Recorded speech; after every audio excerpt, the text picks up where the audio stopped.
Fashion is probably the biggest influence on my work.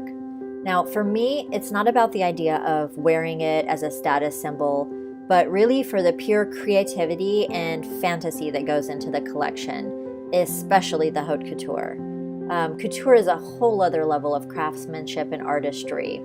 Now, as we very well know, these trends that start on the runway, they really trickle down and influence graphic design, illustration, interior design, and so much more.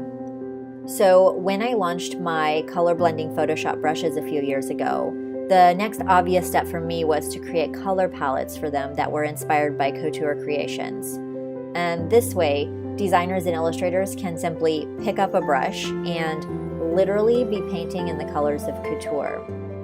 And as we know, choosing colors and creating sophisticated color palettes for your designs can be a really time-consuming process, and it can slow down your productivity as an artist.